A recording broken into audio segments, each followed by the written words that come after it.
કેમ છો બધા મજામાં? લાસ્ટ ટાઈમ યુનિટ 6નું રીડ નંબર 2 આપણે શરૂઆત કરી હતી, પણ થોડીક ટેકનિકલ ખામીના કારણે વંચિત રહી ગયા હતા. ફરીથી આપણે શરૂઆત કરીએ છીએ ઇન્ટ્રોડક્શનથી. સોજોર્નર ટ્રુથ એક એવું કેરેક્ટર છે કે જે American black persons, black people માટે, કાળા વર્ણ ધરાવતા લોકો માટે, જેમ આપણા માટે ગાંધીજી એક સ્વતંત્રતા સેનાની હતા, આપણને આઝાદી અપાવનાર વ્યક્તિ હતા, તેમ એક બ્લેક વુમન ફ્રીડમ ફાઇટર છે અને તેણે કાળા વર્ણના લોકોને ગુલામીમાંથી મુક્ત કરવા માટે ખૂબ જ અથાગ પ્રયત્નો કર્યા હતા. સાથે સાથે તેના ભાષણો, કટાક્ષાત્મક ભાષણો જે હતા, ગોરા વર્ણના લોકો તેમને અન્યાય કરતા હતા, તો તેમના વિરુદ્ધમાં આપેલા ભાષણો પણ અહીંયા તેણે આપ્યા હતા. માટે તેને એક સ્પષ્ટ વક્તા પણ કહેવામાં આવતા હતા, કારણ કે તે પોતાના ભાષણો દ્વારા લોકોને શું કરતા હતા? જાગૃત કરતા હતા કે તમારે ગુલામીમાંથી શું થવું જોઈએ? મુક્ત થવું જોઈએ. સામાન્ય રીતે આનું જીવન ખૂબ જ દુઃખદાયક હતું. બાળપણમાં જ 9 વર્ષની ઉંમરે તેની હરાજી કરી દેવાઈ હતી. એક બ્રિટિશરે તેને ખરીદી હતી અને તેના ફેમિલી મેમ્બર્સ, આ ડચ જ્ઞાતિની હતી, તો તેના ફેમિલી મેમ્બર્સ તેના ઉચ્ચારણને સમજી શકતા હતા નહીં.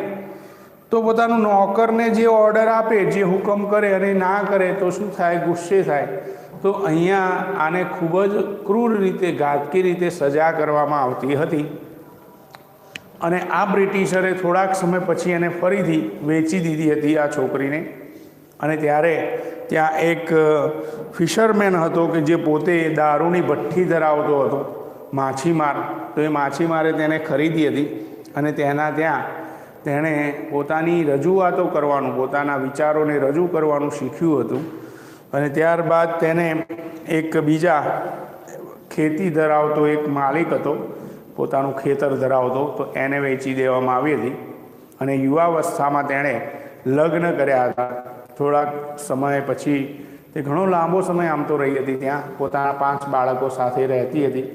અને ત્યારે 1827માં ન્યૂયોર્કની અંદર સ્વતંત્રતા ધારો પસાર કરવામાં આવ્યો હતો, જેમની અંદર કાળો વર્ણ ધરાવતા ગુલામો જે હોય તેમને સ્વતંત્ર થવા માટેનો એક મોકો, ચાન્સ આપવામાં આવ્યો હતો.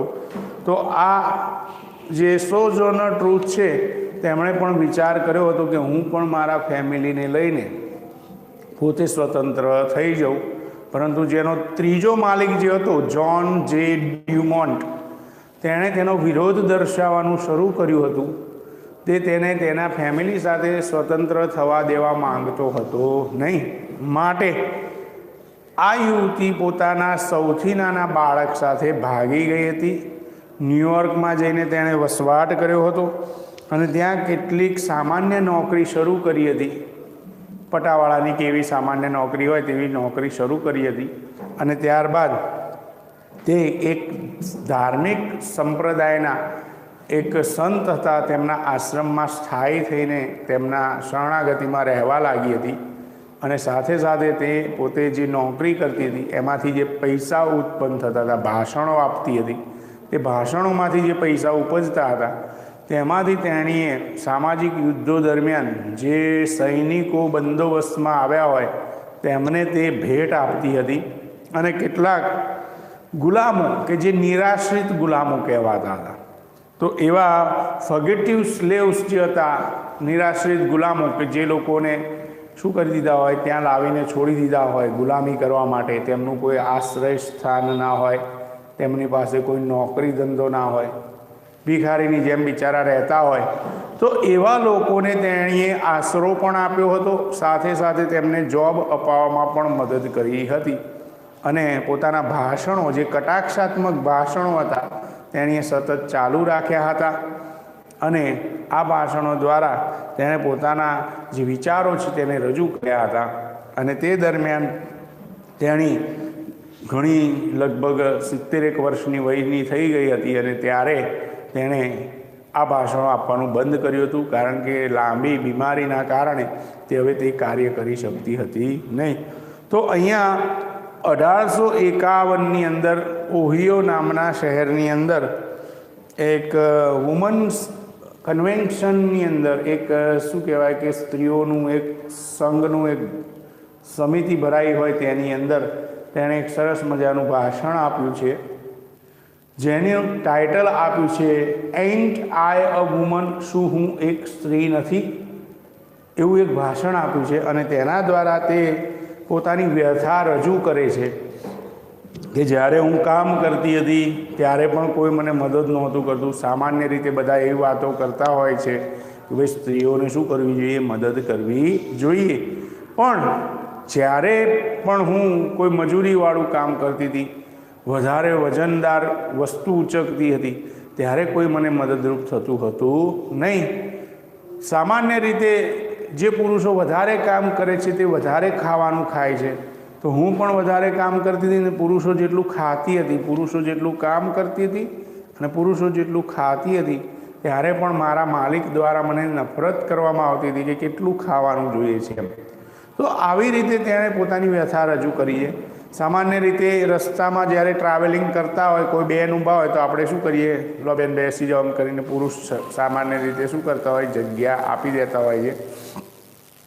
પણ કહે છે કે જ્યારે પણ હું ટ્રેનમાં કે ટ્રામમાં સફર કરતી હતી ત્યારે મને કોઈ એવું દયા દર્શાવી હતી નહીં.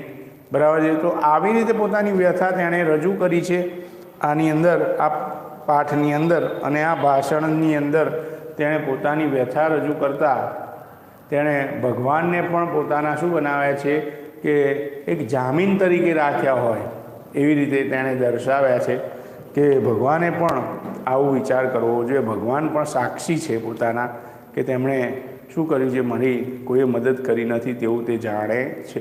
તો આવી સરસ મજાની એક સ્પીચ આપેલી છે.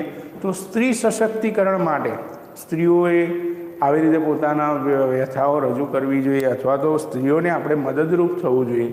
આ પાઠ દ્વારા આપણને શીખવા મળે છે. તો આ સોજોર્નો ટ્રુથ વિશેની વાર્તા હતી. હવે આપણે ઇન્ટ્રોડક્શન જોઈએ છીએ. બરાબર છે. તો જ્યારે પણ કોઈ તકલીફ થાય, ટેકનિકલ ખામી થાય, તો બીજો જે સ્કૂલનો નંબર છે તેના ઉપર કોલ કરવો, જેથી તમને તરત કોન્ટેક્ટ કરી શકાય. બરાબર છે. અને અહીંયા અમને પણ ખબર પડે, કારણ કે ઘણીવાર અમે પોતે લાઈવ હોતા નથી તો સમસ્યા થતી હોય છે. જોઈએ સોજોર્નર ટ્રુથ 1797 to 1883. 1797માં તેનો જન્મ થયો હોય આશરે તેવું માનવામાં આવે છે. અને 1883માં તેણીનું શું થયું હોય, અવસાન થયું હોય. 26મી નવેમ્બરના રોજ તેનું અવસાન થયું હતું એવું કહેવામાં આવે છે. જોઈએ છે Sojourner Truth was a black American freedom fighter and orator. Sojourner Truth was એટલે હતા, શું હતા, a black American freedom fighter, કાળો વર્ણ ધરાવતા અમેરિકન સ્વતંત્રતા સેનાની. ફ્રીડમ ફાઇટર એટલે સ્વતંત્રતા સેનાની થાય. એન્ડ ઓરેટર, ઓરેટર એટલે સ્પષ્ટ વક્તા, જેમાં સ્પષ્ટપણે ભાષણ આપવાની શું હોય, ક્ષમતા હોય. કેટલાક ભાષણો આપતા હોય પણ ગપ્પા પણ મારતા હોય, હવામાં ગોળીબાર કરતા હોય, એવા સ્પષ્ટ ભાષણો નહીં. એકદમ સચોટ માહિતી હોય, સત્ય હકીકત સામ ફેસ ટુ ફેસ લોકોની સામે રજૂ કરતા હોય એને સ્પષ્ટ વક્તા કહી શકાય.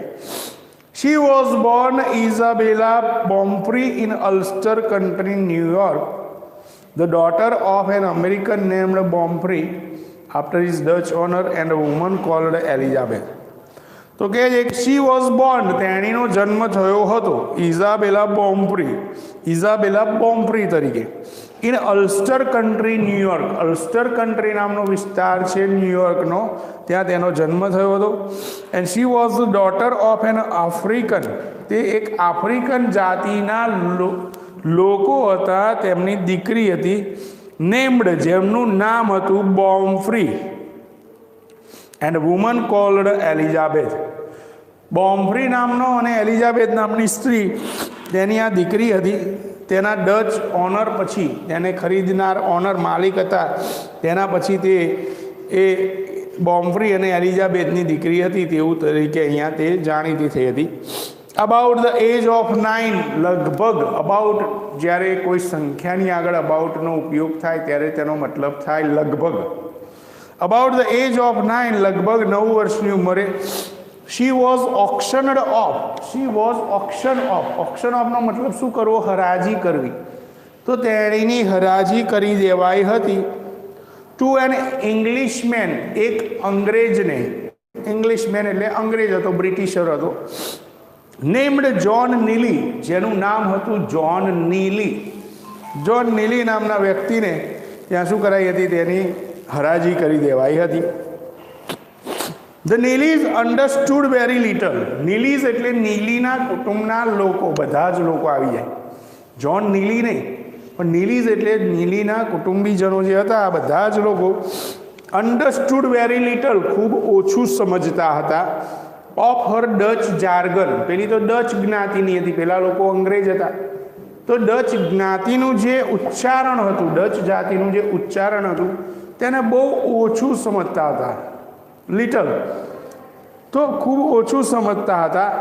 એન્ડ એઝ અ રિઝલ્ટ, અને તેના પરિણામ સ્વરૂપે ઇવેન્ચ્યુઅલી, ધીરે ધીરે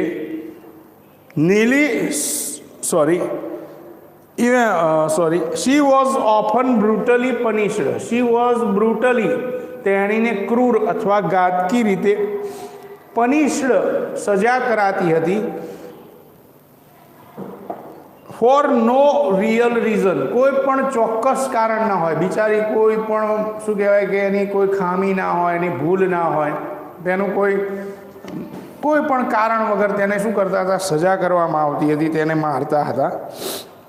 ઇવેન્ચ્યુઅલી, ધીરે ધીરે, થોડાક સમય પછી નીલી સોલ્ડ હર, નીલી, જ્હોન નીલી હતો તેણે સોલ્ડ હર, તેણીને વેચી દીધી હતી ટુ અ ફિશરમેન, એક માછીમારને. હુ ઓન્ડ, જે માલિકી ધરાવતો હતો, અ ટેવર્ન, એક દારૂની ભઠ્ઠીની. જ્યાં દારૂ ગાળવામાં આવતો હોય, બનાવવામાં આવતો હોય એને ટેવર્ન કહેવાય. તો એક માછીમાર હતો કે જે દરિયા કિનારે શું કરતો હતો?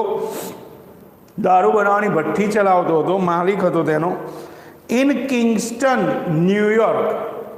ન્યુયોર્કનો કિંગસ્ટન વિસ્તાર છે, જેમ આપણા અમદાવાદનું કાળુપુર છે, બરાબર, સેટેલાઇટ છે, આવા વિસ્તારો હોય તો ન્યુયોર્કનું એક કિંગસ્ટન નામનો વિસ્તાર હતો, ત્યાં તે પોતે દારૂની ભઠ્ઠી ચલાવતો હતો.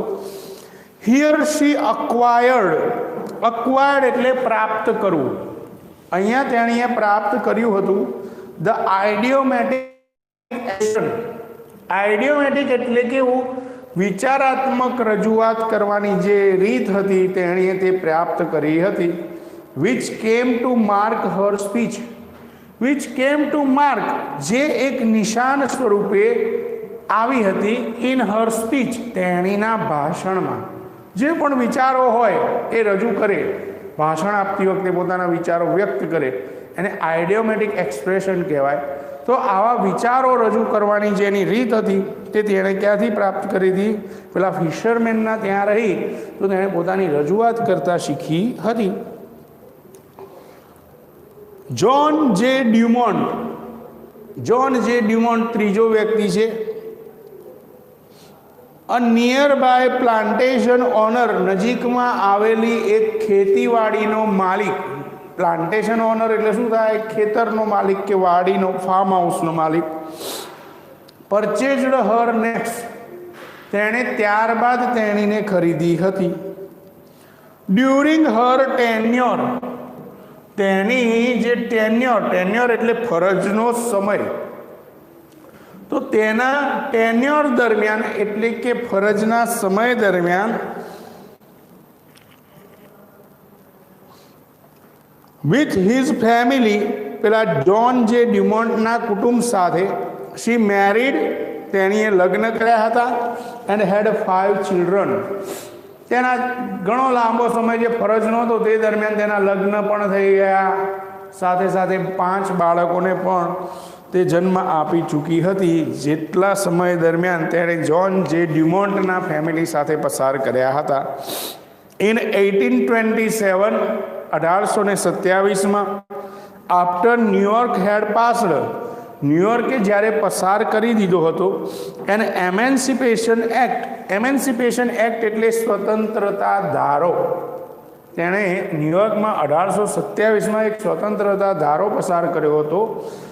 ફ્રીઈંગ ઇટ્સ સ્લેવ્સ, તેના ગુલામોને ફ્રીઈંગ કરવાનો એટલે મુક્ત કરવાનો. શી પ્રિપેર્ડ, અને ત્યારે તેણી તૈયાર થઈ ગઈ હતી ટુ ટેક હર ફેમિલી અવે, પોતાના કુટુંબને દૂર લઈ જવા માટે. જ્હોન જે ડ્યુમોન્ટના ઘરે રહીને 5 બાળકો એના પતિ સાથે જે ગુલામી હતી તે ગુલામીમાંથી મુક્ત થવા માટે તે તૈયાર થઈ ગઈ હતી. પરંતુ ડ્યુમોન્ટ બિગેન, ડ્યુમોન્ટે શરૂ કરી દીધું હતું. જ્હોન જે ડ્યુમોન્ટ હતો તેણે શરૂ કરી દીધું હતું ટુ શો રિલક્ટન્સ, વિરોધ દર્શાવવાનું. જ્હોન જે ડ્યુમોન્ટે એનો વિરોધ કરવાનું શરૂ કરી દીધું હતું કે હું તને અહીંયાથી ગુલામીમાંથી મુક્ત કરીશ નહીં, તારે આખી જિંદગી મારા ત્યાં શું કરવું પડશે, ગુલામી કરવી પડશે. તેવું તેણે આ બાબતે વિરોધ દર્શાવવાનું શરૂ કરી દીધું હતું. સો માટે શી રેન અવે, તે ભાગી ગઈ હતી with only Har youngest child. Youngest એટલે સૌથી નાની વયનું, સૌથી નાની વયનું જે બાળક હતું કે જે તેના માતા વગર રહી શકતું હતું નહીં, તો તેને લઈને આ સોજોર્નર ટ્રુથ, જ્હોન જે ડ્યુમોન્ટના ઘરેથી ભાગી ગઈ હતી. શી ફાઇનલી વાઉન્ડ અપ, તે અંતમાં સ્થાયી થઈ ગઈ હતી. વાઉન્ડ અપ એટલે શું થવું, સ્થાયી થવું. ઇન ન્યુયોર્ક સિટી, ન્યુયોર્ક શહેરની અંદર. ન્યુયોર્ક શહેરમાં જ રહેતી, તેના અલગ અલગ વિસ્તારોમાંથી, જેમ કિંગસ્ટનમાંથી બીજી જગ્યાએ, એવી રીતે અહીંયા ન્યુયોર્ક શહેરમાં સ્થાયી થઈ ગઈ હતી. શી વર્કડ, તેણીએ કામ કર્યું હતું.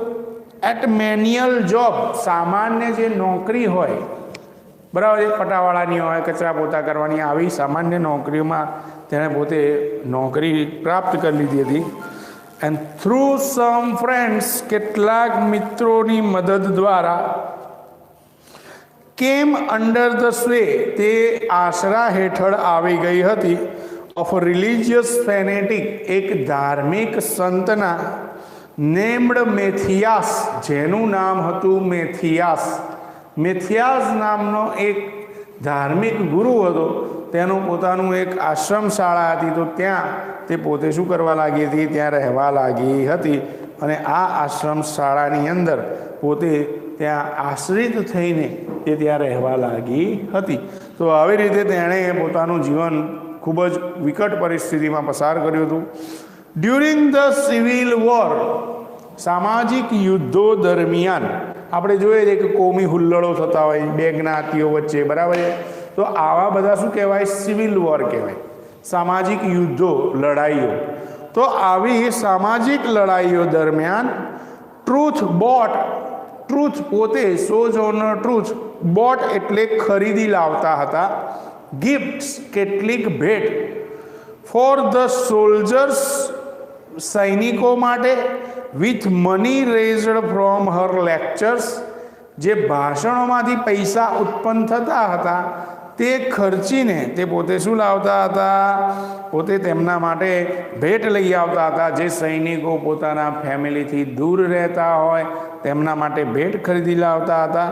એન્ડ હેલ્પડ, અને મદદરૂપ થતા હતા. ફગિટિવ સ્લેવ્સ, નિરાશ્રિત ગુલામો. ફગિટિવ સ્લેવ્સનો મતલબ શું થાય, નિરાશ્રિત ગુલામો, જેમને પોતાનું આશ્રય સ્થાન ના હોય, નોકરી ધંધો ના હોય, બરાબર, પોતાનું ફેમિલી દૂર રહેતું હોય, તો આવા નિરાશ્રિત ગુલામોને તે મદદ કરતા હતા. ફાઇન્ડ વર્ક, નોકરી ધંધો શોધવામાં, એન્ડ હાઉસિંગ, અને તેમનું રહેઠાણ શોધવામાં. તો આવી રીતે તે મદદરૂપ થતા હતા કે તે ગરીબ લોકો જે હોય, બિચારા એમની જોડે આશરો ના હોય, રહેવાનું સ્થળ ના હોય, બીજા કન્ટ્રીમાંથી શું કરીને આવ્યા હોય, ભાગીને આવ્યા હોય ઇલીગલી. આપણે સામાન્ય રીતે જોઈએ તો આપણા દેશમાંથી પણ ઘણા બધા લોકો શું કરતા હોય છે, નિરાશ્રિત તરીકે જતા હોય છે બીજા દેશોની અંદર. પૈસા અઢળક આપે પણ તેમ છતાં લીગલી જઈ શકે નહીં, કારણ કે કેટલાક દેશના કાયદા એવા છે કે વિઝા આપતા નથી. અમેરિકામાં પણ અમુક જગ્યાએ એવું છે કે જો તમારી પાસે કોઈ ત્યાંનું PR પ્રાપ્ત કરેલું હોય, પરમનન્ટ રેસિડેન્ટલ વિઝા હોય એની પાસે, તો એના રિલેટિવ તરીકે કે એના દીકરા દીકરી તરીકે તમે અહીંયાથી જઈ શકો છો. પણ અમુક વસ્તુઓ શું કહેવાય કે ફિક્સ હોવી જોઈએ. સારું એજ્યુકેશન મેળવેલું હોવું જોઈએ. તમે સ્ટુડન્ટ વિઝા ઉપર જઈ શકો અથવા વર્ક પરમિટ ઉપર જઈ શકો. બાકી તમે ખાલી મન ફાવે ત્યાં કોઈ પણ દેશમાં પ્રવેશ કરી શકો નહીં. અત્યાર સુધી તો અમેરિકામાં પણ બંધ હતું બધું, બરાબર છે, પણ હવે ધીરે ધીરે થોડું ઓછું થઈ રહ્યું છે. તો અહીંયા આ સમસ્યાઓનો સામનો કરનારા જે લોકો હતા, કે જે લોકો પાસે શું નહોતું, પોતાનું આશ્રય સ્થાન નહોતું, પોતાનું ઘર નહોતું, પોતાની પાસે શું નહોતું કે ભાઈ નોકરી ધંધો નહોતો, ત્યાં જઈને વસવાટ તો કરી લીધો, બરાબર છે, કોઈ એક દેશમાંથી બીજા દેશમાં તો આવી ગયા, પણ ત્યાં નોકરી ધંધો છે નહીં. તો આવા લોકોને તે મદદરૂપ થતી હતી કે તેમને શું મળે, પોતાની જોબ મળે, પોતાનો આશરો મળે. તો આવી રીતે એક સામાજિક કાર્ય કરવા માટે કાર્યરત હતા. ઓકે, આફ્ટર ધ વોર, આ યુદ્ધો પતી ગયા પછી, પૂર્ણ થઈ ગયા પછી, શી કન્ટિન્યુડ, તેણીએ સતત ચાલુ રાખ્યું હતું, હર ટિરેડ, પોતાનું કટાક્ષાત્મક ભાષણ આપવાનું, ફોર ધ લોર્ડ, ભગવાન ખાતર, and against racial injustice. Racial injustice એટલે શું થાય, તો જાતિવાદનો જે અન્યાય થતા હતા ગોરા અને કાળા લોકોનો, બરાબર, તો તેની વિરુદ્ધમાં અને ભગવાનની વિરુદ્ધમાં, જે લોકો ધાર્મિક નહોતા, ભગવાનમાં માન્યતા નહોતા ધરાવતા, તો તેની વિરુદ્ધમાં તેણે પોતાના કટાક્ષાત્મક ભાષણો આપવાનું શું કર્યું હતું, ચાલુ જ રાખ્યું હતું. ઇવન વેન ઓલ્ડ એજ, જ્યારે તેની વૃદ્ધાવસ્થા હતી ત્યારે પણ, એન્ડ ઇલ હેલ્થ, અને માંદગીના કારણે, રિસ્ટ્રિક્ટેડ હર એક્ટિવિટીઝ, તેણીએ પોતાની પ્રવૃત્તિને અટકાવી હતી, to the confines of a Battle Creek. Battle Creek નામનો વિસ્તાર હતો કે જ્યાં કન્ફાઇન્સ કરવા માટે, એટલે કે પોતાની હદ રાખવા માટે, એક ચોક્કસ હદ નક્કી કરીને તેણે આ બેટલ ક્રીક મીચ સેનેટોરિયમમાં, મીચ નામનું બેટલ ક્રીકની અંદર એક શું હતું, એક સભાખંડ હતો, અને આ સેનેટોરિયમમાં તેણે પોતાનું ભાષણ અટકાવ્યું હતું. શી ડાઈડ ધેર, તેણીનું ત્યાં અવસાન થયું હતું, ઓન નવેમ્બર 26, 1883. 1883માં તેનું શું થઈ ગયું હતું, અવસાન. લગભગ 86 વર્ષની વયે તેનું અવસાન થયું હતું તેવું કહેવામાં આવે છે. She was the first black woman, તે પહેલી કાળો વર્ણ ધરાવતી સ્ત્રી હતી, to sue and win against the white. Sue એટલે વિરોધ દર્શાવો, સ્પષ્ટ વિરોધ દર્શાવો, કે જેણે ગોરાઓ સામે સ્પષ્ટ રીતે વિરોધ દર્શાવ્યો હતો, and win against the white, ગોરાઓ સામે જીત મેળવી હતી. આવી તે પહેલી કાળો વર્ણ ધરાવતી સ્ત્રી હતી તેવું કહેવામાં આવે છે. માટે એને first black woman freedom fighter ગણવામાં આવે છે. અમેરિકાની પ્રથમ કાળો વર્ણ ધરાવતી સ્વતંત્રતા સેનાની તેને ગણવામાં આવે છે. તો અહીંયા આ વસ્તુને ધ્યાનમાં રાખીએ આપણે કે અહીંયા જો આપણા દેશની અંદર જેમ સ્વતંત્રતા સેનાનીઓ હતા, અમેરિકામાં પણ કાળો વર્ણ ધરાવતા લોકો જે ગુલામો હતા તેમને સ્વતંત્રતા અપાવવામાં તેણે મહત્ત્વનો ભાગ ભજવ્યો હતો. તો એવી એક સ્ત્રી છે Sojourner Truth. Here is one of her famous speeches. તેના ભાષણો ઘણા બધા હતા કે જે ખૂબ જ શું થઈ ગયા હતા, પ્રસિદ્ધ થઈ ગયા હતા. તો હિયર, અહીંયા, ઇઝ એટલે છે one of her famous speeches, તેના ઘણા બધા જે ફેમસ જાણીતા થયેલા ભાષણો છે તેમાંનું એક પ્રસિદ્ધ થયેલું ભાષણ છે એન્ટાઇટલ, જેને ટાઇટલ મથાળું અપાયું હતું, એઝ એન્ટ આઈ અ વુમન, શું હું એક સ્ત્રી નથી, આવું એક ટાઇટલ અપાયું હતું. વિચ શી ડિલિવર્ડ, કે જેણે તેણીએ આપ્યું હતું, in the women's convention in Akron. Women's કન્વેન્શનનો મતલબ શું થાય, એક સ્ત્રીઓનો મેળાવડો, એક સમિતિની રચના કરી અને ત્યાં એક શું કહેવાય કે એક પ્રકારનો પ્રોગ્રામ રાખ્યો હોય, તો એ સ્ત્રીઓનું જે મેળાવડો હતો ત્યાં તેણે આ ભાષણ આપ્યું હતું in Akron Ohio in December 1851.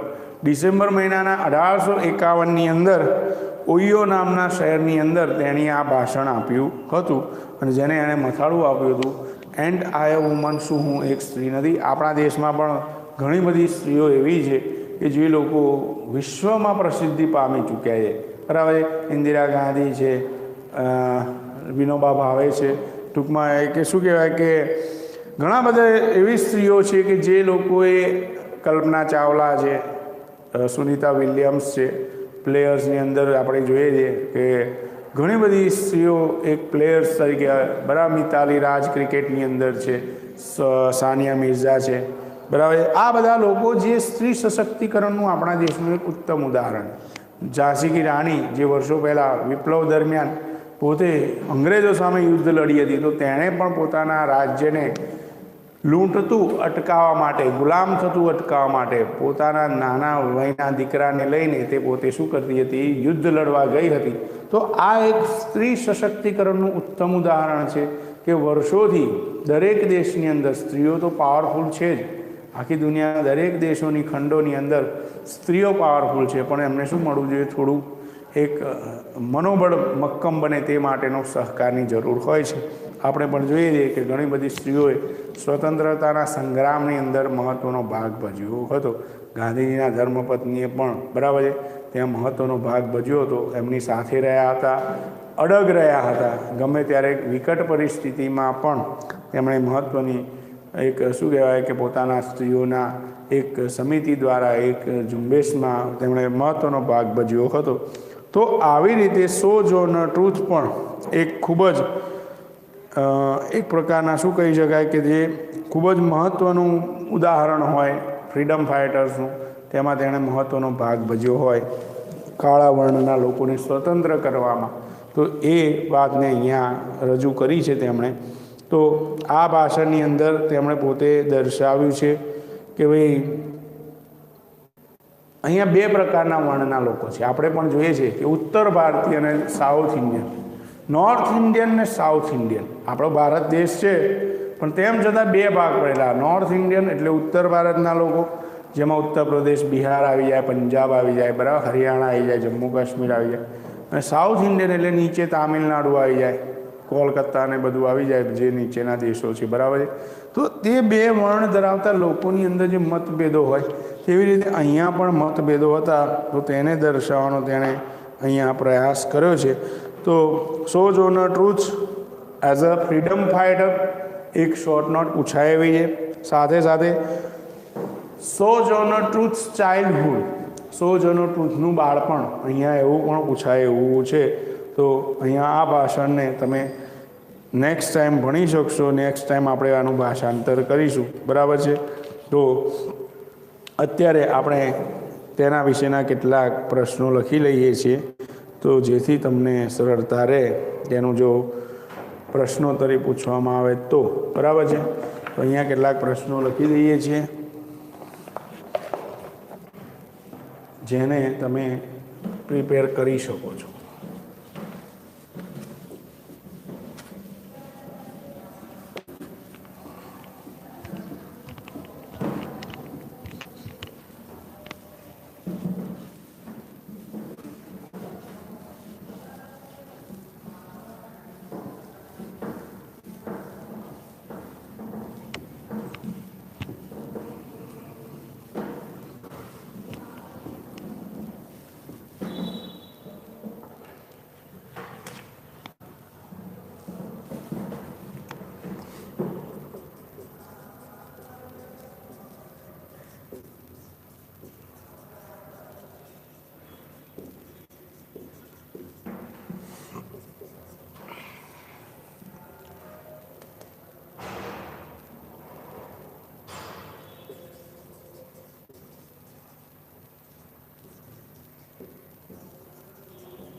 Okay, તો ઇન્ટ્રોડક્શન સુધીના 15 પ્રશ્નો છે જે તમારે જવાબો લખી દેવાના રહેશે, બરાબર છે? એક પછી એક જવાબ આવતા હશે. તો હવે આપણે નેક્સ્ટ ટાઈમ તેના ભાષણની ચર્ચા કરીશું. Till then take care, by.